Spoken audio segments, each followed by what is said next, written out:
if they're looking at their situation, it's because you have a lack of money, and you have a lack of money for a reason. For a reason. And if you go back far enough, like, I'm here because of this. Yep. Because I don't have any money. I don't have any money because of this. Yep. And if I look in my closet, oh, there's all my money. You know what? Right. I'm glad you brought that up. It's something I always say when I do like speaking engagements and stuff. It's say, you know, the value of anything is the amount of life you're willing to trade for it. Right? Say it one more time. The value of anything is the amount of life you're willing to trade for it. Right? So when I'm going and talking to like kids at a school, because I really try to make it, you know, resonate with them because they're a younger demographic, I'm like, yo, who got the J's? Who like J's or whatever the shoes are? How much do they cost?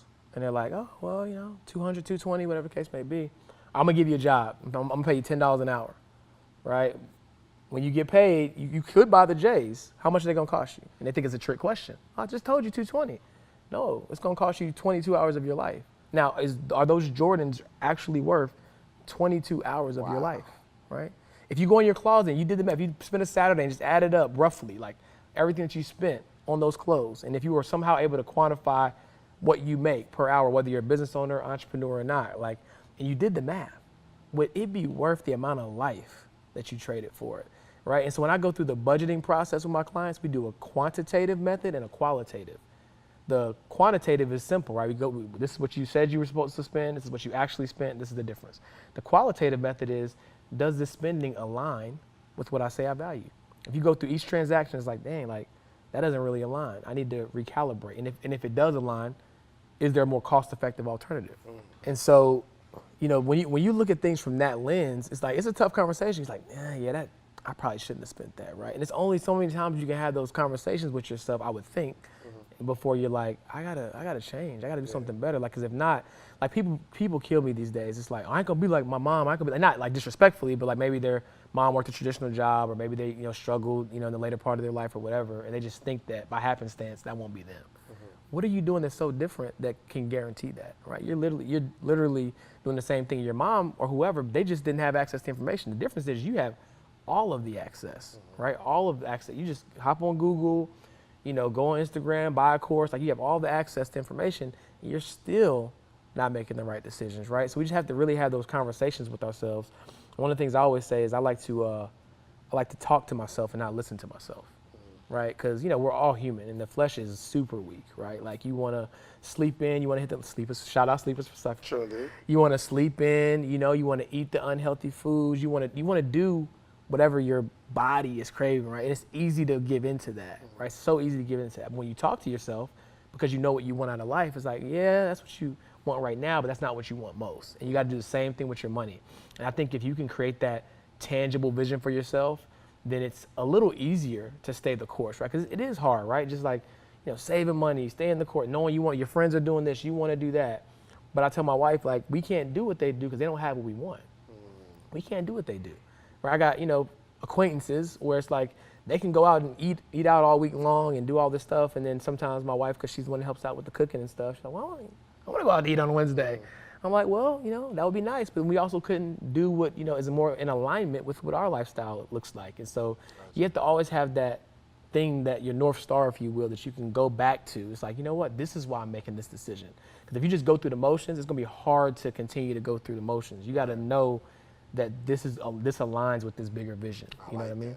So, all right, so we went on a whole nother route. Okay, so your mom's about to get married. Yep. And she said, yo, George, you're good with money. You understand this stuff. Exactly. So I'm interning at Coca-Cola at the time. That's where I thought my career was going to go. Like, I got my degree in marketing, so I'm like, yo, I'm gonna be with Coke down in Atlanta. You know, so that's where I thought I was going to go. And so I was interning one summer. I was like, cool, just give me your numbers, blah, blah, blah. Have never put together a financial plan in my life. I was like, I got you. And so after work with Coke, and I was working crazy hours as an intern, you know, trying to pay my dues. And then after work, I would use Coke resources to, like, you know, computer, printer, and all that kind of stuff to put together this plan. And so Kenny actually was interning or working with another financial services company at the time, because he has always kind of been in the financial services industry in some capacity or the other. So I was like, hey, bro, is this something like what y'all do at y'all's company? He looked through, he's like, honestly, this is better than what we do. He's like, he said, you need to come and do what we do. He said, this is better than what we do. And he's working for, like, you know, pretty top tier, or at least interning from a pretty top tier company. I'm like, huh. But even at that moment, I'm like, this is what I wanted to do. I just wanted to get good at money so I could help, you know, my family, help myself. but I didn't want to do it as a career. And so I put together that plan for her, and then it worked. Her and my stepdad are still thriving. And then that's kind of like, it was a seed that was sown, like maybe there's something more here. And then I got kind of thrusted into it because, like I said, I graduated in 2009 and the economy was terrible at the time. And so the job that I was supposed to have with Coke, they did away with the whole department. Wow. And so I was like, so I guess I better explore this economic side of things. And so then I hit Kenny up. I was like, hey, can you make an introduction, with your manager there? I'm like, I want to explore, this is a career path. And so, but now mind you, it wasn't a job though. It was 100% commission, everything. Wow. And so I'm 22, 23 at the time. And so I was like, bet. So I got the interview. In hindsight being 2020, the interview process was way too involved for me not to be getting no kind of salary. Like they set it up really good. I felt like they was doing me a favor. Right. Right. So interviewed, 3 interviews, got the job, which was not a job, and started out in this industry. And so because I had Kenny and a couple of other people, I was able to kind of use some of that guidance to have a jump start so I could overcome some of the hurdles that they had to overcome. Mm-hmm. So I had a really good start, arguably I had a really good start in the industry.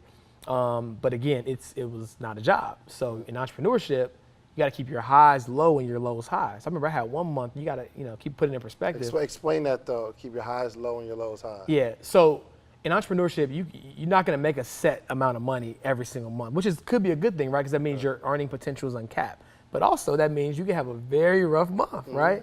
And so if you make, let's just say 10 grand 1 month, do not spend like you made 10 grand that month, because it's not a guarantee that you're gonna make 10 grand the next month, right? And so on top of that, my start in financial services was also like in the insurance industry. So my income was predicated upon somebody getting approved from a health perspective. I'm counting money because I closed the deal. But even once you close the deal, if they don't get approved from a health perspective, or it takes longer, then your money's tied up or you might not get it. Right. And so, I remember like getting a really big commission check. I'm still young, like a couple years post-college, not even a couple years. I had to go to a bank to cash it because who the company like banked with, like you had to go there for whatever reason to cash your check. And so I had all this cash in my pocket, didn't get a chance to deposit it, drove up to like a party in Greensboro. I went to college in UNCG and still had some buddies up there. Was balling out, handing people hundreds, like, yo, go buy yourself a drink. You know what I'm saying? Put your bands on, you looking bad. You know what I'm saying? All that stuff. Go to the bank the next morning, like $1,000 down, money's all crinkled up. Teller's looking at me like, where are you coming from? Like, don't even worry about that. You know what I'm saying? And so I brought that up to say that in entrepreneurship, like it's easy to have like a good month, but it's also easy to have a really bad month. And so I remember having situations where like I had it, even again, my journey is not linear. So I know you're thinking like this guy is saying he's good with money, but like in this phase of my life, being an entrepreneur, thinking that, all right, I'm gonna make $10,000 the next month, me spending a little bit of money to enjoy myself isn't a bad deal, right? But I was a financial person, but not an entrepreneur. I didn't understand that yet, right? I was just trying to learn how to be a better financial advisor. So I learned very quickly that you gotta keep your highs low and your lows high. And so just to, I guess, reiterate that, it means when you make a decent amount of money as an entrepreneur, make sure that you still keep yourself on like a salary, just like you would if you were at a job, right? And inadvertently, right, if you have a slow month, if you do that, you can manage that accordingly because you didn't spend all your money when you had it. And so I was learning how to be an entrepreneur while I was learning to be a financial advisor, right? And so that was quite the journey, because I think we talked about it a little bit before we got on the podcast, because I felt like an imposter. I was like, here I am, a financial advisor, trying to build a financial advisory business, and I ain't really got no money like that. You know what I'm saying? Right. And so it was a challenge for me in that season, because I felt like, nowadays it's a little different. Everybody can be all vulnerable and transparent. Let me try to go to one of my clients and be like, yo, I ain't got no money, but I'm gonna tell you how to invest yours, right? I couldn't do it. And so it really convicted me to make sure that I got this thing figured out. And that was kind of how the evolution of like my journey in learning how to be good with money. Gotcha. You know what I'm saying? Gotcha. What is some of the biggest financial L's that you've taken? Man, so like something that hit you hard, like, bruh, oh my gosh. Murphy's Law, what can happen will happen. So remember I told y'all I started out in the insurance side of financial services. One of the things with insurance is like you have these things called advances and chargebacks, right? And so a person pays their insurance premium, like their first premium, but you'll get the commission for the entire year. Right. So I had this one deal, business owner dude, I closed, I think I got like $18,000 and I was like 24, right? 18, a light 18, I'm feeling good, right? And of course, again, I was in the early days, so I didn't think that, oh, maybe I should make sure that I have this money on hand incrementally so that if he does fall off, I still can, absorb the blow. So it was one time when business was slow, again, ebbs and flows, business was slow. Then my guy charged back on me. I don't want this policy anymore. So he stopped paying. I think it was only like 4 months in. And so I owed the difference of what I had earned in commission back to the company, right? Which so had to be what, about $8,000? at least, something like that. right? Yeah. And so business was already slow. Now I had this charge back, and I'm like, how am I gonna pay my rent? I'm like, anything that I do have coming through is gonna be small, and it's gonna get eaten up because the way it works is not like you have the luxury of writing the check back to them when you can, as other money's coming in if it comes so in. if you're negative 8,000, Yeah, just you put in a sale where you're supposed to get 1,000, that just means you're negative 7,000. Exactly. Yeah. So I was deep in the hole, right? Trying to figure out how I was gonna pay my rent. And that was probably one of the biggest L's because again, on top of me having that charge back, business was super slow. So I had really no money in savings. I'm trying to figure out how I make things work. At this time I had no other side hustles. This was the only thing I was doing. And so I thought about quitting. Wow. I thought about quitting several times, like going to get a job. I'm just like, this ain't it. This ain't it, man, because I couldn't see a way out. Then I was able to zoom out for a second, and I was like, all right, if I can just not figure out what's gonna happen next year or the end of the year, if I could just get past this moment. So I put all my energy into what can I do to get past this. So I was able to broker a deal with the firm I was working with and say, hey, look, y'all know I'm good for it, because I was a top performer. This was just a bad little season. I was like, y'all know I'm good for it. You know what I'm saying? So when these little commission checks come in, I need that, right? Yeah. So they let me get it. I was able to pay my rent, and then over the course, I think 90 days, I was able to pay back the $8,000. But I thought that was gonna put me out the business at the time. Wow. I was like, it's an $8,000 L, had no other way to make money, and I just didn't see a way out. Wow. Yeah. But, right, what was your very first savings goal? Do you remember, like, I just want to see it there, or do you save still? Yeah, I still save, but, well, not really. I just make sure I have at least 6 to 7 months of my actual living expenses. Then the rest of my money is operating capital for the business, and the rest of my money is invested in various areas. Gotcha. But my first savings goal, to answer your question, when I would say like 10K. I was like, if I could see that 5 figures there, I would feel pretty comfortable. That was my first savings goal. Gotcha. Yep. Do you have a savings goal now? Like, what is your big, like, I would accomplish it if I had this amount of money, liquid, cash, not investments, nothing like that. You know what?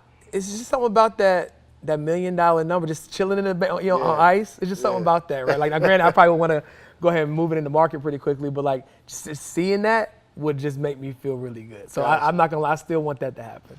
So I went to a school and I was talking to the kids and I said, if I gave you $500 right now, what would you do with it, right? You can imagine the answers, I ain't gonna lie, I go get an outfit, I put some of it away. And some, because they think that's the right answer, is I'll save it. And my question is, for what? Right. Like, do you just have it sit there? So let's kind of talk about savings strategy. Yep. What is your philosophy on saving money? Got you. Like, just saving, putting it there. Right. So my philosophy is you need to have at least 3 to 6 months of your living expenses liquid, right? Just sitting there, because you need to be able to access them when anything happens. However, to your point, you need to be very intentional about how you save, right? So I break up my accounts in like 5 ways, right? So, and some of this is not all savings. I just want to break it up so it makes sense for you guys. One account is variable spending, right? And I only put the amount of money, again, intentionally, that I want to spend on things that vary. So food, gas, entertainment, whatever. It's like the new age envelope system, right? I'm only putting that exact amount. So that way, it's almost impossible for me to overspend, and I have to stay more engaged. Then I have my emergency reserves, and that's for like the non-revolving like stuff that can come up, like doctor bills, insurance deductibles, or just something you can't plan for, right? Just knowing that something's gonna come up, but you don't know like what it is or how much it's gonna cost, I allocate a portion of my money for that, right? Then I have my major expenses. So like if I know in 2019 I'm going on 2 international trips, I know that we're getting a new house or whatever those things are. Again, at the beginning of the year, I'm setting those intentions. That way I know how much I need to allocate for that. Right. The other thing that tells you is it actually tells you what you can do. Because some people are like, I'm going to Egypt this year. But what money? Right, you're gonna be robbing Peter to pay Paul to do it, right? So then that way, when you can look at the year, it's like you can actually be realistic with what you should be doing versus what are just your heart's desires, right? So my major expenses. And then of course the emergency fund, like we talked about, and that's just truly like if I lose my primary source of income, or for a business owner, if business is really slow, where am I drawing money from to be able to offset what I need to fund my lifestyle? For an everyday working person, it's just got laid off and I can't call up my leasing office, or I can't call up the car company and say, hey, I ain't got it right now, right? So just making sure I have the money to be able to account for those things in my transition. So that's how I look at savings. And once those things are fully funded, so to speak, I don't really put much more money above and beyond that into those accounts, because it can be doing other things for me, like working in the stock market or working in real estate, or whatever the case may be. What if I told you for $1, I will introduce you to hundreds of entrepreneurs every single morning this week? From all across the country, you'll be able to talk to hundreds of entrepreneurs, and I'll coach you. I'll coach you for $1 this whole week, and I'll introduce you to some of my successful friends for $1 this week. Would you take part in that? Well, go to themorningmeetup.com, because that's exactly what we're doing here, okay? The only organization that gathers entrepreneurs every single day for the betterment of entrepreneurship, okay? Every single day, Monday through Friday, we gather, we're growing, we're learning. We got a book club. Have you ever seen hundreds of entrepreneurs reading the same book, every single chapter, every single day? We're growing together, okay? You need the environment to grow in. Themorningmeetup.com, $1. I'm gonna give you all this for $1. If you wanna stay, great. It's $79 a month after that. If not, no obligation. You can leave whenever you want. All right? Themorningmeetup.com. I'll see you in the morning.